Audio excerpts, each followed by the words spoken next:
slide hasn't shown very well. This is sort of the updated, it's actually April 2009 in Nature. I recommend that everyone find and read this article. This shows you sort of the sum total of CO2 that you can emit before you hit a certain likelihood of exceeding 2 degrees. This is another way to work backwards on how much carbon we can burn before we have to stop.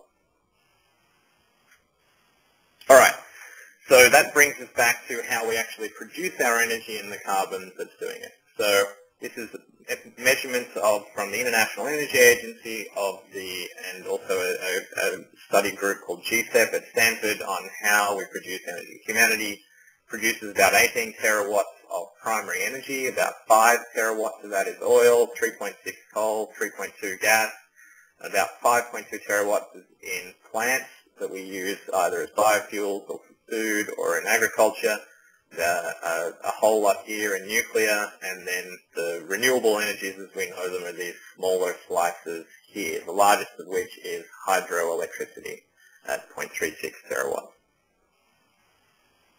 This is how we consume it, a whole lot in agriculture, a ton in electricity, a lot in road and rail, a lot in heating and cooking.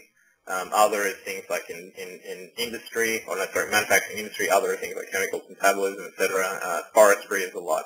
So this is the gross view of how we look at it. You can divide these numbers into a whole bunch of different buckets. These are just some convenient buckets. All right, so 18 terawatts is roughly our target. Some sources, and some of you might remember people saying 16 terawatts. Just briefly, the reason some people say 16 and some people say 18 is in how they estimate this plant section here. All right, so 18 terawatts. The known sources of energy that we could have to produce that, solar is the largest. 162,000 terawatts of solar hits the Earth. Gravity is the second largest.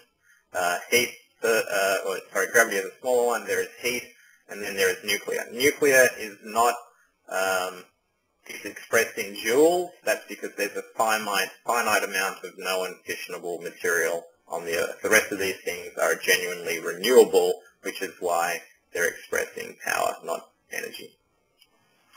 Solar is due to the nuclear fusion radiated to the Earth from the sun, and it's renewable for probably 5 billion years until the sun burns out, and there's a ton of it.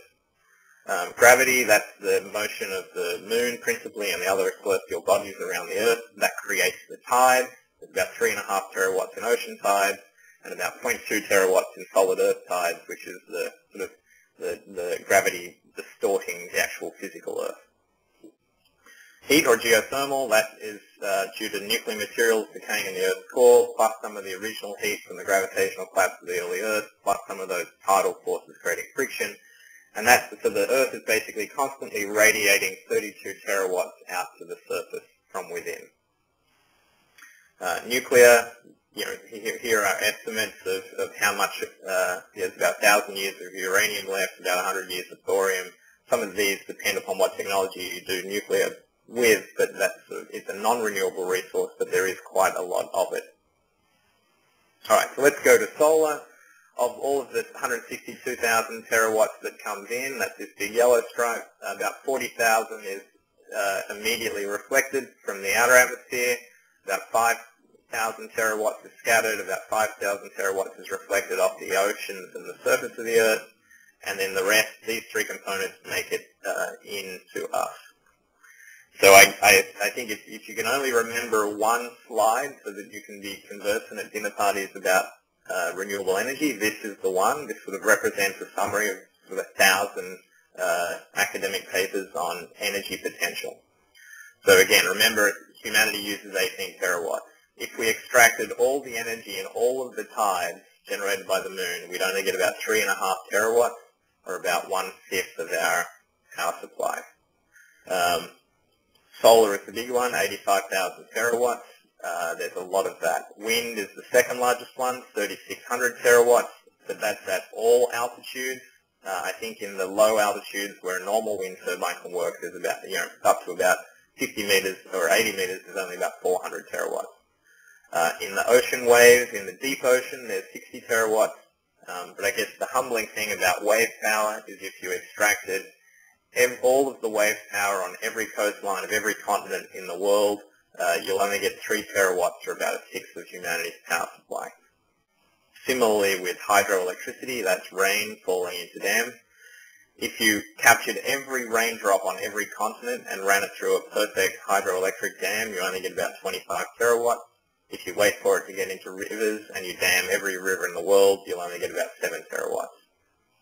A little humbling for the biofuel fanatics is that total photosynthetic activity globally is about 90 terawatts, 65 of which is on land and about 25 of which is in the ocean. So to supply all of humanity's 18 terawatts, you've got to burn a third or a quarter of all photosynthetic stuff on land every year. So that sort of puts that in perspective. All right, so what's the challenge? 16 terawatts is the International Energy Agency's data.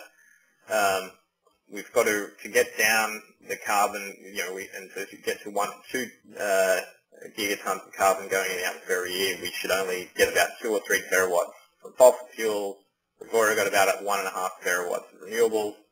So in roughly 25 years, we've got to take 16 minus 2 of those. We've got to be producing 11.5 terawatts of new clean energy in sort of 25 to 40-year time frame. How hard is that? So let's say we're just fairly ambivalent. So we're going to of that 11.5, we're going to do 3 terawatts of nuclear power plants, 2 terawatts of geothermal, 2 terawatts of wind, 2 terawatts of solar thermal, and 2 terawatts of photovoltaics. And just for kicks, 0.5 terawatt of biofuels. What does it look like to do that?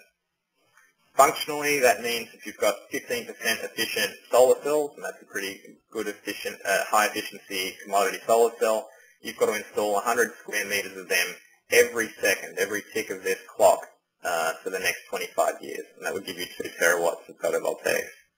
Similarly for solar thermal, this is where you take mirrors or some reflective concentrating source and you target that onto a heat engine. You'd have to install 50 square meters of solar thermal mirrors every second for 25 years using the highest efficiency we know, which is about 30% efficient. Wind, you'd have to install 12 3-megawatt wind turbines in great locations every hour somewhere on the planet for the next 25 years. Or another way to look at it is a 100-meter diameter wind turbine every 5 minutes for the next, every 5 or 6 minutes for the next 25 years.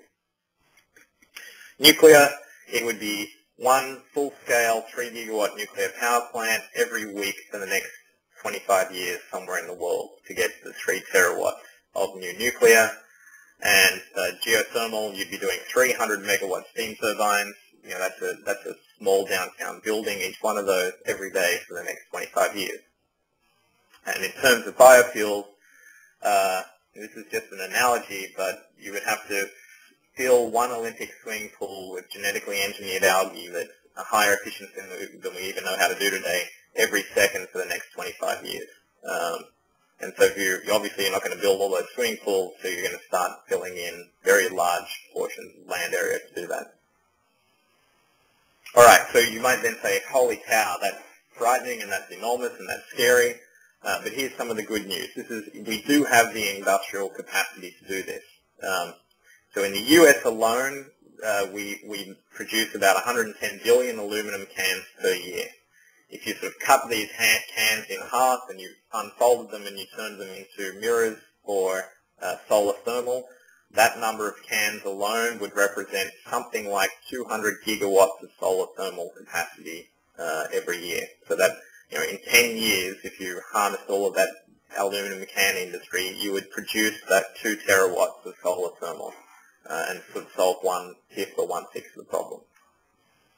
Nokia makes 9 phones a second, and so if you could ambitiously convince Nokia, Intel, AMD, Apple, and all of these people to make photovoltaic, you could probably do those 2 terawatts. General Motors used to make 1 car every 2 minutes. This slide really just shows you how quickly your slides go out of date. But GM and Ford, that type of industrial capacity and that scale is what could produce 1 wind turbine every 5 minutes. And here's a good news slide. So you might say 11.5 new energy generating terawatts is super ambitious. But in fact, from 1965 to 2005, we increased the energy producing capacity or power by 10 terawatts. So we've done it in a 40-year period before. We should be able to do it again. We just have to do it very differently. So that's sort of the positive news slide. So these are power density maps. So here's one of the challenges for renewable energy. They're very low power density. So you can map for photosynthesis how many watts per square meter of land, and this is the global view. For hydroelectric or precipitation, this is the view. For solar radiation, it's mostly concentrated around the equator. We know what that power concentration is. For wind, most of it's north or to the north or to the south of the equator. That's where all the power is. If you graph all of those on the same scale, so this is the scale here, photosynthesis doesn't even appear, meaning it's very low power density, 1 or 2 watts per square meter, similar for hydroelectricity. Solar is not bad, and wind is the highest power density in certain locations. So the challenge for renewable energies, and these slides will cover that, is you have to cover very large surface areas to get a lot of power. So let's think of the next effect. If we embark on this project, how much land do we need to produce all of this? So outside the atmosphere, the solar constant is about 1366 watts per square meter. We lose some as it comes in through the atmosphere. We obviously lose some as the day and night cycle happens. We lose some due to clouds and weather. You lose some through geography or latitude. And these are the measured values of solar installation or power density around the world. So if you live in Iceland, it's about 90 watts per square meter average throughout the year. If you live in Nevada or New Mexico, it's about 300 watts per square meter. So that's what's actually available on the ground. The technologies we have are 10 to 40% efficient. And then the other point to make is that's one loss. The other is that you don't cover 100% of your land. For a photovoltaic installation, you cover about 50% of the land. For solar thermal, it's typically 20 or 25%. If you look at all of these losses, what you actually get is you're going to get 10 to 20 watts per square meter of land when you do all of this. Similarly, you can get an estimate for wind. I won't go over the details, but you get about 1 or 2 watts per square meter of land used that you put these wind turbine farms on. For hydroelectricity, it's a hard number to measure, but if you assume that the catchment area for the Hoover Dam, that's what this map is, that has a certain, so Lake Mead is 639 square kilometers. We get 2 gigawatts of power from that. You get 2 or 3 watts per square meter of land use. Biofuels, incidentally, would give you about the same. So you would get about, if you filled Lake Mead with a genetically engineered algae and that produced energy at 3% efficiency, which would be an extremely good technology, better than anything we have today, you'd get about 2 or 3 watts per square meter of that installation. So this is a map of the world to put this project in perspective. So this square here represents all of the land mass of the world, mapped square. These vertical stripes are each country, arranged by order from the largest land area countries to the smallest. The top 6 are Russia, China, Canada, USA, Brazil, and Australia. And you can use this to sort of say, okay, well, what happens if we do this? So imagine you have a new country called Renewistan, which is 10 terawatts of renewable energy, and we use those previous estimates and produce 2 terawatts of wind, 5 terawatts of solar, a terawatt of hydroelectricity, and 2 terawatts of biofuels. Renewistan would actually be the 7th largest country in the world. So that's to say, I don't think a lot of people appreciate the scale of the energy problem. I mean, to do it all with renewable energy, you're building continent-scale machines, and it's a continent-scale project. You can map that a different way and say, what is a terawatt of biofuels would take up this area on a world map. This is an equal area projection of the world. 2 terawatts of wind takes up this, and that would be a wind farm. 2 terawatts of photovoltaics would be this little square, and you can sort of estimate those things. I'm going to skip a few of these slides.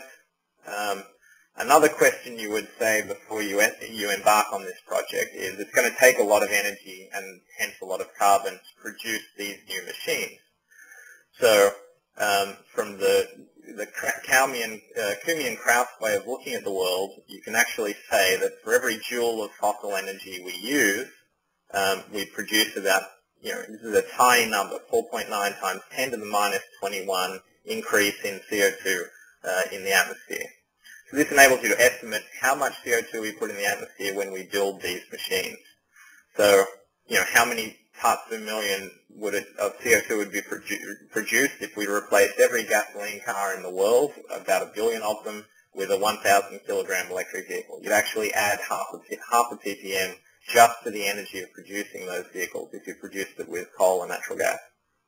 If you had to build 250 million new green homes starting tomorrow, you would very likely produce about 9 parts per, the consequence would be 9 parts per million of CO2. If you installed 5 terawatts of solar to make all of that silicon, would be about 6 parts per million, etc., etc. So this is a naive way of looking at the world, but it does give you pause that if you did all of these solutions, the electric cars, the green homes, and all of this renewable energy, you would add something like 20 parts per million of CO2 to the atmosphere. This is something that's not often appreciated, and this is why the problem is perhaps, or the challenge is perhaps a little more urgent than we think, is because the solutions themselves are going to produce some carbon until such time that we're getting all of our energy from solar or nuclear. Incidentally, you can even say, how many ppm if I build 6 billion new laptops. You can use this number up here to make estimates for those sort of planetary scale consumer choices. So, obviously now hopefully that's given you some pause about naive ideas that we can continue to use as much energy as we use today or use more. And this is sort of, I think, now what we're going to do is talk about, at the personal level, efficiency side measures. So as mentioned before, this is how much power the world uses, 16 terawatts. This is the population as of 2007. If you divide those things out, there's about 2,400 watts per person to be used. And so just as a thought experiment, I'm going to show you, if I took my old pie chart of 18,000 watts or 18 kilowatts, how would I get my personal lifestyle down to the world average such that we don't increase our global power consumption? So here is my new life, and I'm going to show you the changes that I've made to get my life down to an estimate of 2,200 watts.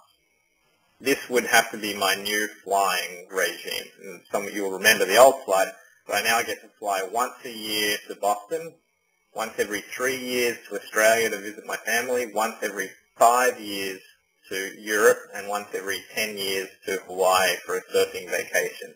Obviously that's very different than flying 100,000 miles a year.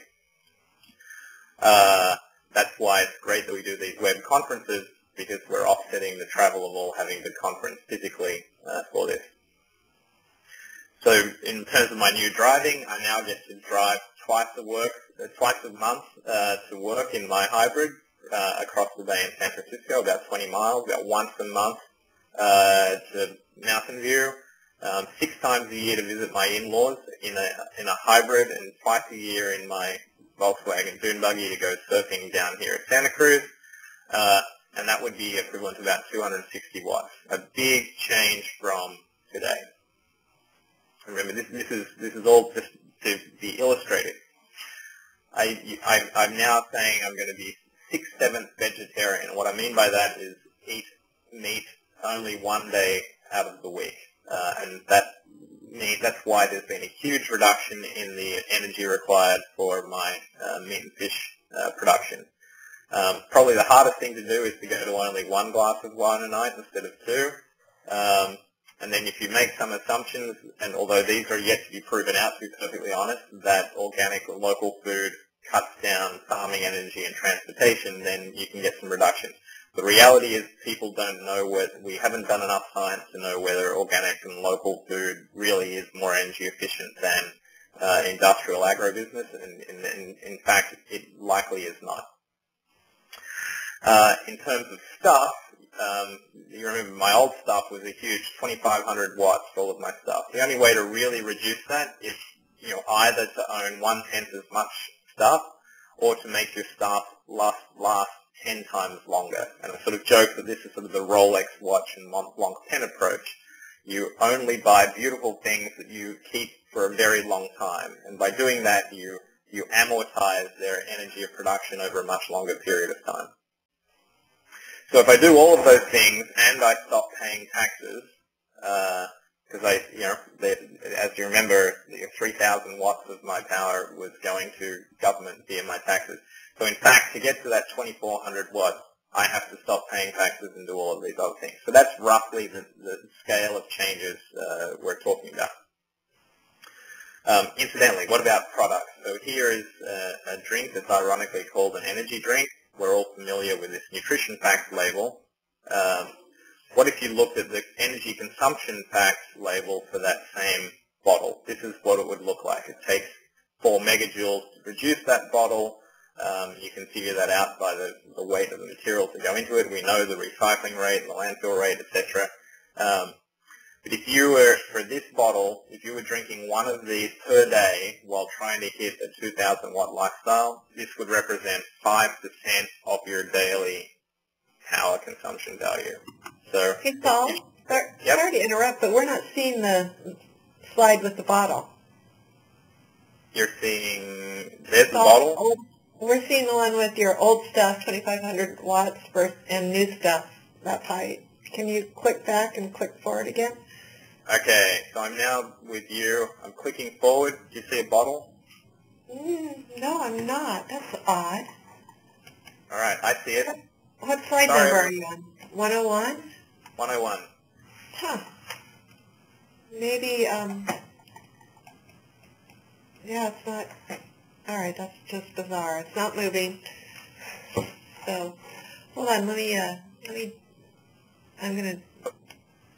So we're actually pretty close to the end anyway, and so if it's not working, we could happily go to questions. I guess the point here is, to finish on that one, is a lot of people think green energy, the clean tech or green tech is all about producing solar cells, etc.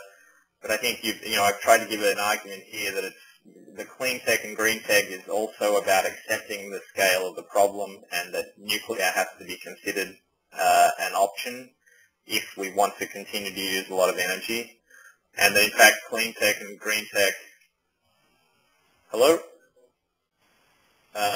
Clean tech and green tech is also just about looking at the mundane things in our lives, like the bottles of cans and bottles that we drink out of, and the way that we build our houses. Well, great. I have to say this was an amazing presentation. It was a little bit frightening, and I saw a lot of people commenting on that in the chat room. But it has given us all food for thought, and I want to tell everyone that if you want to learn more about this, visit Saul's site at energyliteracy.com. We posted that in the chat room a few times, and educate yourself. And Saul, one of the questions people are asking is, even though we learn more, how do we affect these changes? How do we get the powers that be to affect these changes? Is it just a question of everyone educating each other? I think we really are at the stage of requiring a lot more education. And I think that the problem of getting the powers, I think relying on the powers that be to solve the problem is misguided. It's certainly a government policy and a national policy affects these things greatly, and introducing things like an appropriate price on carbon help. But those groups that negotiate those things are really, they're prisoner to their sort of local democratic pressures. And I think as consumers, we're not giving them the right indicators to negotiate for the right things. And that's sort of one point of it. But here's another interesting point, is there's not, in fact, really a great motivation for governments to negotiate an ambitious target.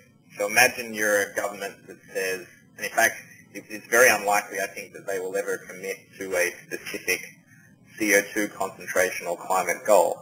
So imagine you're a government that says that we have to hit 450 parts per million, and we all work incredibly hard, and we actually hit 450 parts per million, but the world still, climate still sucks. Then that government is, everyone will say, well, you told us that 450 was going to be okay, but it isn't. So they're not really motivated to to pick that number. And then similarly, what if we all work incredibly hard for 450 and people make sacrifices and we change the landscape for the renewable energy and the world doesn't change because we've succeeded, right? And so if we succeed, then everyone's just going to say, well, you made us work too hard and we made too many sacrifices. Surely we could have all had a second or third glass of wine every night for the last 25 years. So it's very difficult for the governments to commit to the right value. And in fact, there's an MIT study that has just recently come out that showed this, and this, if you use the math of that Nature paper on working backwards, if you took every government commitment that's on the table today, the world still goes past, and these are the government commitments that say we're going to solve climate change. If you took all of them and project them forward, we're going to end up at over 600 parts per million. So, where the governments are way off committing to what they all think they're individually doing the right thing, but collectively it adds up to the wrong answer. So that's sort of a hard problem to solve. And can we assume that you are out there bringing this message to the important people that need to hear it? A lot of people in the chat room have said you should go to Copenhagen, or... I'm not going to Copenhagen. I'm trying not to fly. That's right. I may end up. So there are me and people like me who do express these things to government and to the powers that be, as you might put it. Remember, the conversation hasn't got to this level yet. So we're still, in some respects, fighting over, the details of the climate models. And, I think that's a little unfair to the climate scientists. They have done an amazing job making us aware of the problem. And now there's sort of the responsibility for engineers to say, well, okay, they've told us what the problem is.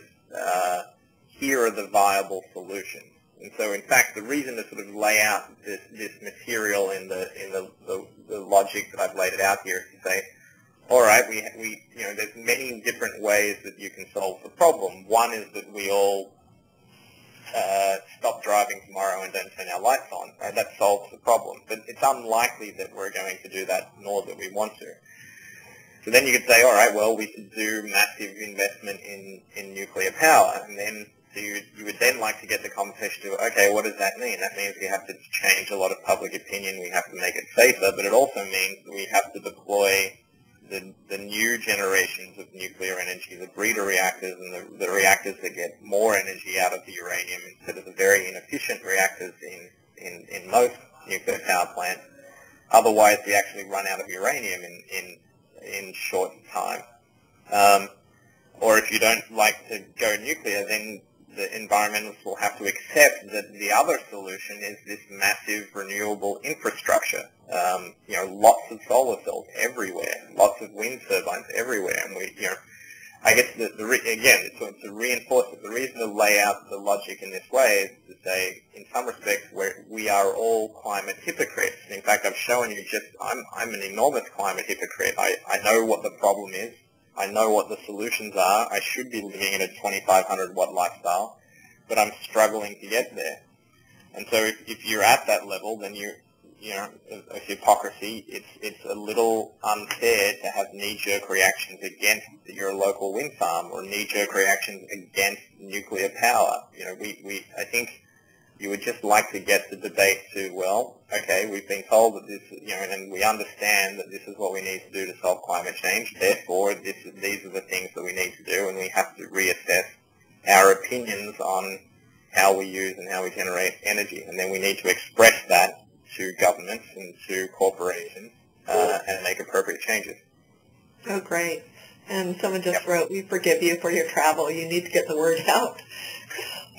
Yeah, I appreciate the thought, but I think, I like spreading the word via video conference because that's the behavior change we need to do. That's right. That's right. Anyway, I think we're running out of time. I notice that people are starting to drop off. It's a little over the hour. So again, thank you very much, Saul, for this presentation. And thank you, everyone else, for joining us. And we will have, there are still some questions coming in. So, Saul, I'll send you those. And people, feel free to go to his site and contact him directly.